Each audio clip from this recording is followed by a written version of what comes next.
Even the most innocent pawn move can potentially weaken a square. Fischer versus Reshevsky, Second Piatigorsky Cup, 1966.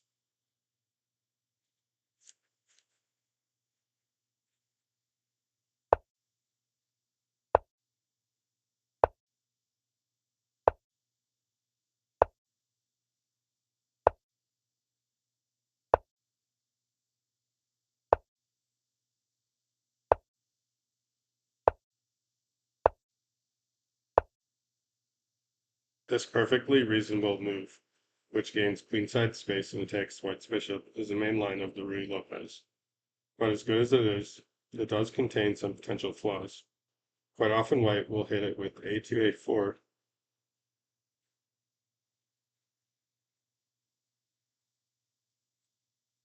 when a capture on b5 opens the a file for the a1 rook, and also leaves the b5 pawn a bit loose.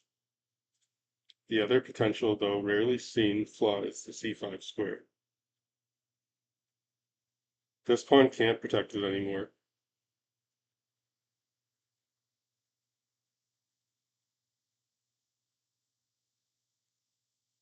That leaves the black d pawn to perform babysitting duty on that square.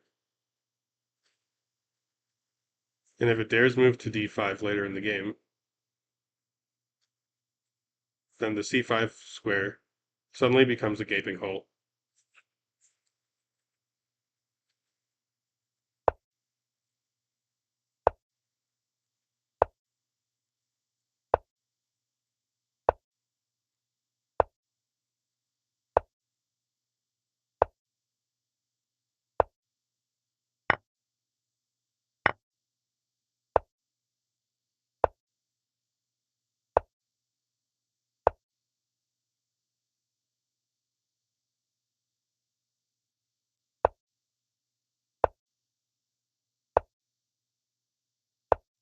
Bishop g5, exclaim. The engine says plus 0.8.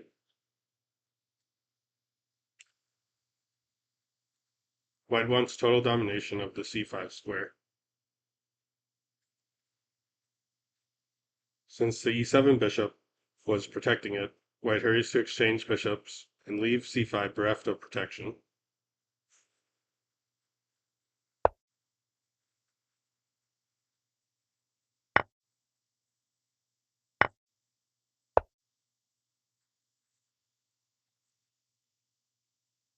This adds another piece to c5.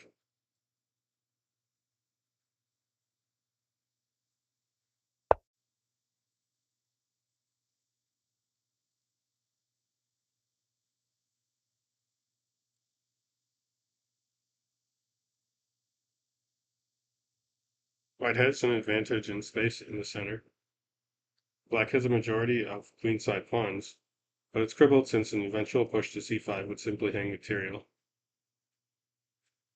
On the other hand, white's central/kingside pawn majority is still alive and kicking. If those pawns can get moving with f2, f4, f5, then black might well be overrun. Black's unfortunate condition is caused by the fact that he's saddled with a backward c-pawn and a hole on c5. If he can't find a way to generate some play on his own, very hard to do if your opponent doesn't have any weaknesses to attack, then I'll be in for a long night of suffering. Note that while c5 is a hole, black's pawns can't cover it, c4 isn't. Why? Because a later b2, b3 will make the c4 square inhospitable to black's pieces.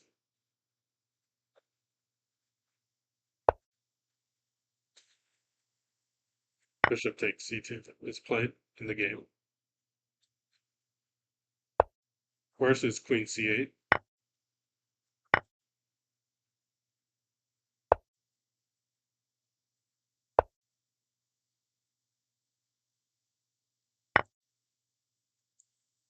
When white has one pawn.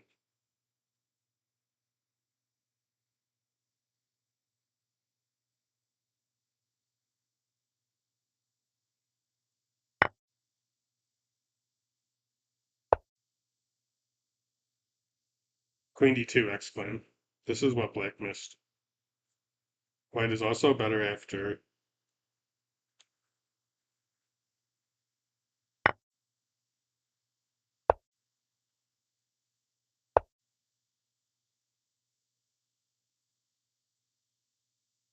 the engine says plus 1.7.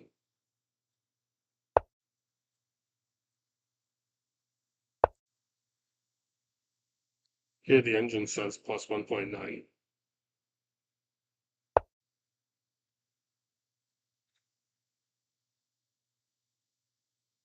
Queen d2 gains a lot more than Reshevsky intended to give.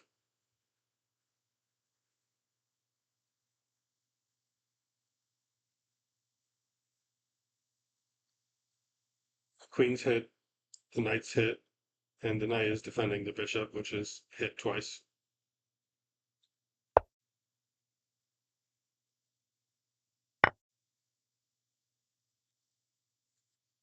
Now we can see the point of white's play. By exchanging his light-squared bishop, which had no influence on c5, for a knight, which could eventually challenge that square, white ensures total domination of c5 for the rest of the game.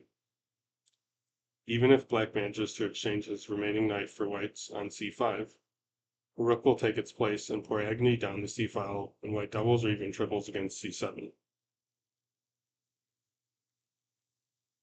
What we are seeing is a strategic exchange of minor pieces that's designed to win an advanced square. Since black's bishop is doomed to remain on light squares, it will never be able to take part in the battle for c5.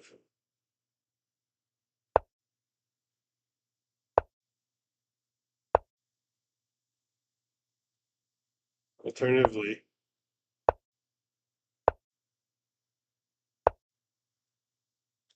would be just as bad. White would enjoy a marked advantage in every sector of the board, while black's bishop would be a non-entity in the coming battles on the king side and down the c-file. White dreams of f4, f5, f6, shattering the enemy king's pawn cover.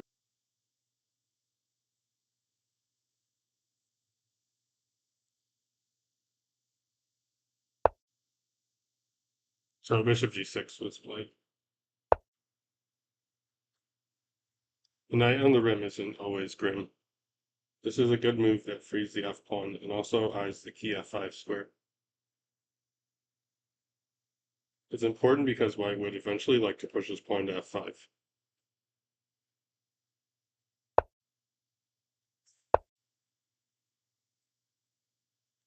Fischer doesn't want to give black even a semblance of counterplay.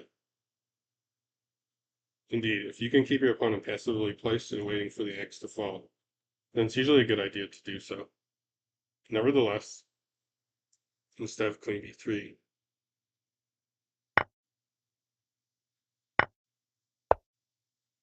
queen a3, and not f4 question mark.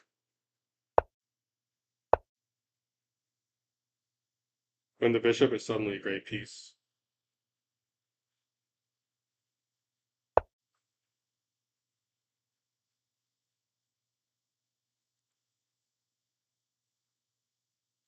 So knight takes a4 and queen a3 was a strong alternative.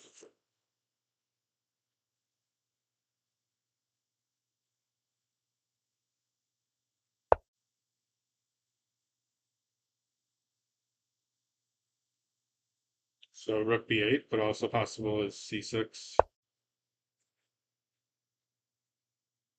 And rook b8 doesn't work, but c6.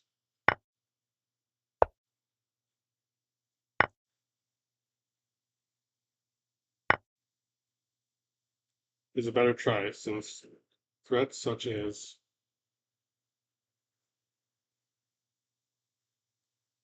rook takes b2 and rook b4 will force white to stay on his toes. Of course, white would have a pronounced advantage, but black could still put up a fight.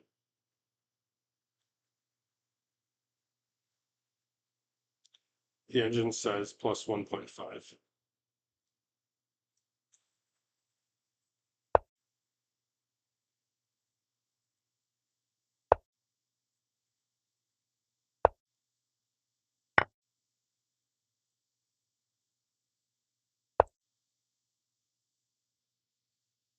Black appears to have something going on here, but it turns out to be an illusion. Rook b5, exclaim.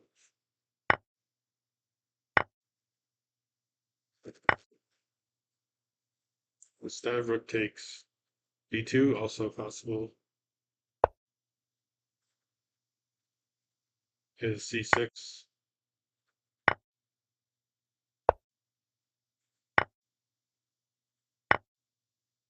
And this is easy for white. As is, instead of rook takes b2, the move rook d5.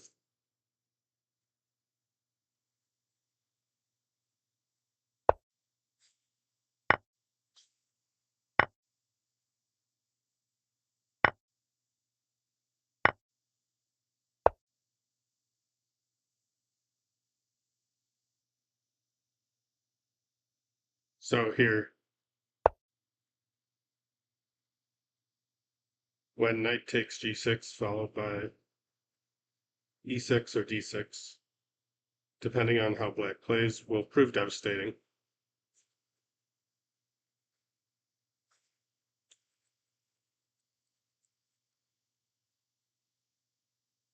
So instead of knight takes a4, the move played in the game was queen b3.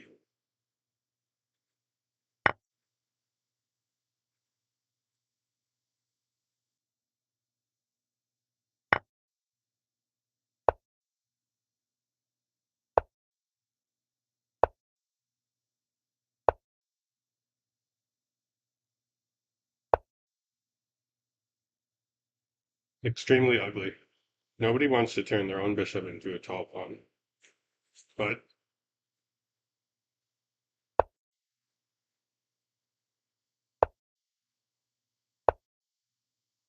f6 exclam is a crush.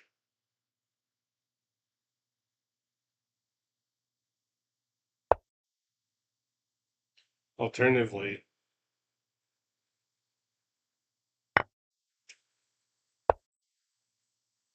wins on the spot.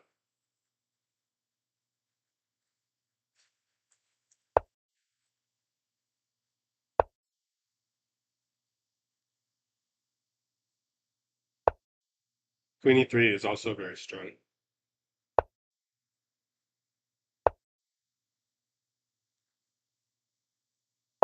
Bishop g6, then knight f5 exposed.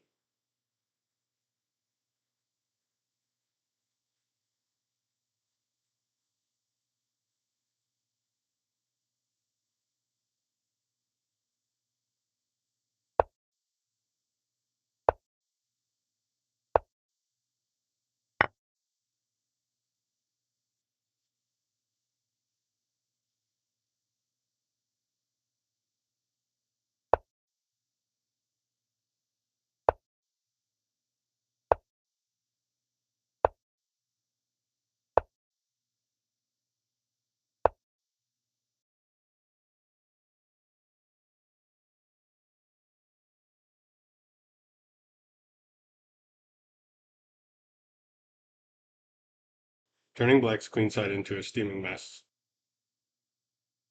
However, queen c2, hitting both c6 and f5, was more straightforward.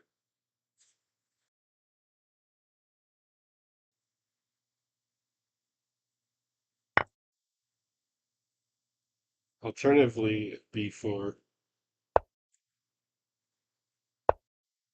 then queen c2, when something in black's position has to give.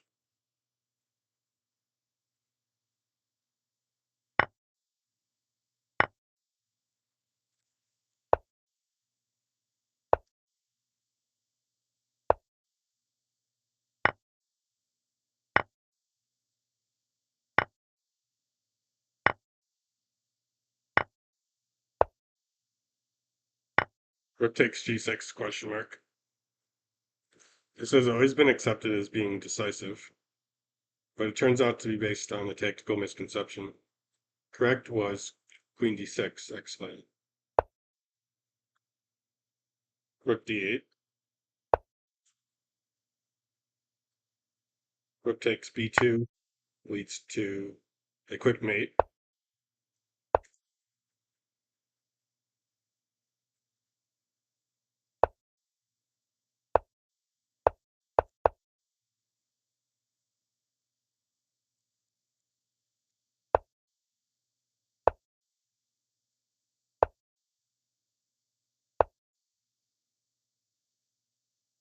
Defending f4 and winning easily.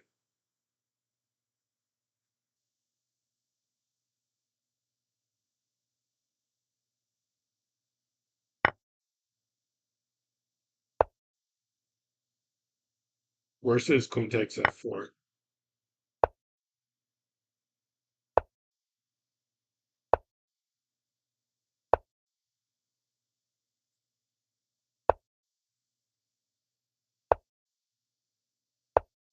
E6 exclame.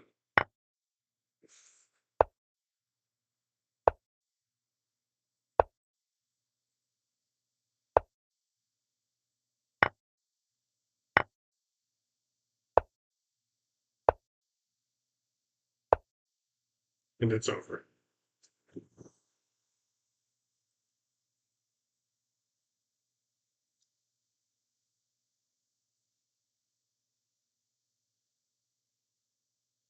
So instead of queen takes f4, king h7 is played. Rook g5, double question mark. Fischer was counting on this to ice the game, but there's a glitch. He had to try his luck in the endgame with queen g3.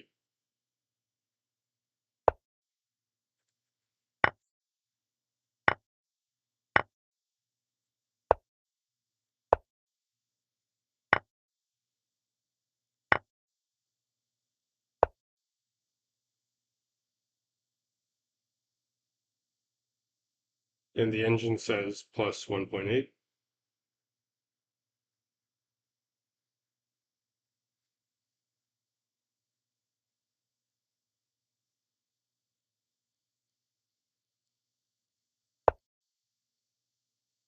So rook g5 is played. Now it's black to move and draw. Rook b4, double question mark.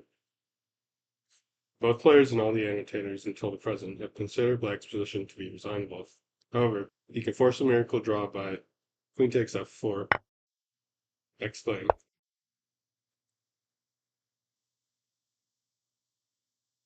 Rook g8, exclaim. And not queen e3 check.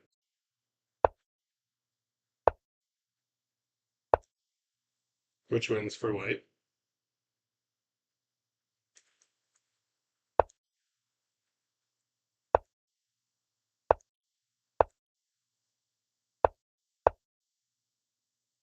And now rook h8, double exclaim. And there's no way to win the game since taking on h8 leads to perpetual check.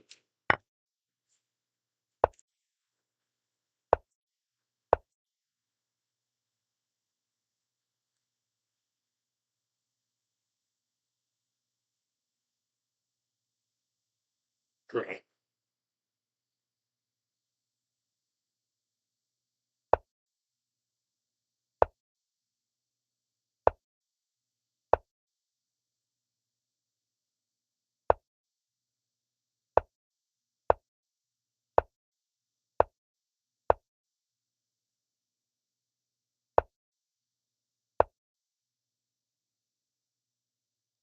So instead of queen takes f4, rook b4 was played.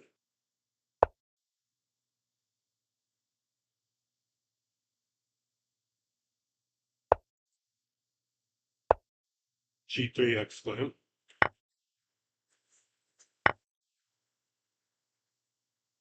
1-0. Bishevsky had no need to see rook takes b2.